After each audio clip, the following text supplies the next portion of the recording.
उद्या येणारा जो अल्जेब्राचा पेपर आहे त्या पेपरमध्ये पुढील प्रमाणे क्वेश्चन्स येऊ शकतात. फॉर एक्झाम्पल तर 4 MCQ. क्वेश्चन नंबर 1A मध्ये सगळ्यांना माहिती आहे की तिथेच 4 MCQs येतात.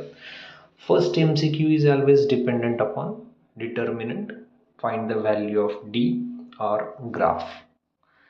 आता याच्यामध्ये अशा टाईपचा क्वेश्चन येऊ शकतो. फर्स्ट वन की असा एक डिटर्मिनंट दिलेला असेल, त्या डिटर्मिनंटची एक तर डिग्री विचारतील किंवा मग डिटर्मिनंटची व्हॅल्यू आपल्याला फाइंड करायची. ठीक आहे.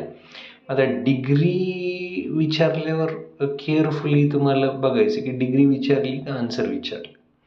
तर डिग्री जर विचारली असेल तर ह्या डिटर्मिनंटची डिग्री 2 आहे. म्हणजे जर 2 कॉलम आणि 2 रोज असतात त्याच्यामुळे त्याला डिग्री 2 म्हणतो आपण.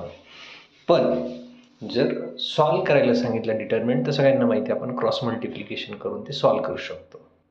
Next second question. सेकंड म्हणजे पहिल्याच क्वेश्चनमध्ये ऑप्शन आहे. सेकंड ऑप्शन की dx ची व्हॅल्यू दिलेली असेल, dy दिलेला असेल कन्फ्युजनसाठी आणि d दिलेला असेल आणि आपल्याला x ची व्हॅल्यू फाइंड करायची. ठीक आहे. मग सगळ्यांना माहिती आहे की x equal to dx upon d म्हणजे 49/7. Answer is 7.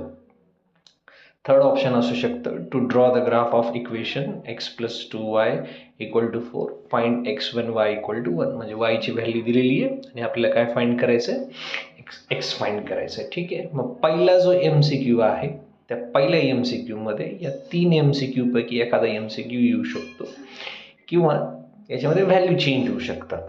सेकंड क्वेश्चन जो आहे तो डिपेंड आहे क्वाड्रॅटिक इक्वेशनवर.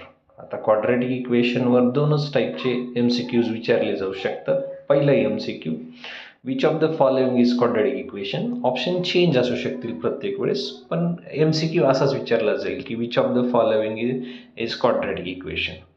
4 MCQ पैकी तुम्हाला डिसाईड करायचं की कोणता इक्वेशन हा क्वाड्रॅटिक इक्वेशन आहे.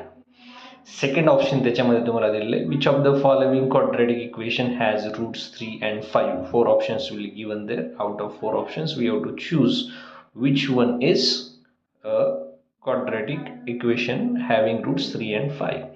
ह्या दोन पैकी एक MCQ येऊ शकतो तुम्हाला ॲज अ सेकंड MCQ. ठीक आहे. थर्ड MCQ मध्ये 3 चान्सेस आहे. First one is find the common difference of the following AP. कोणता तरी एक AP दिलेला असेल, त्या AP मधला आपल्याला काय फाइंड करायचं आहे, कॉमन डिफरन्स फाइंड करायचं आहे.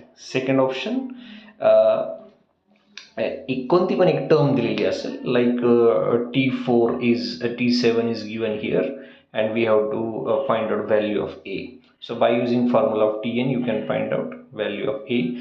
गरजेचं नाही T7च दिलेला असेल, T7च्या जागेवर कोणती पण एक टर्म दिलेली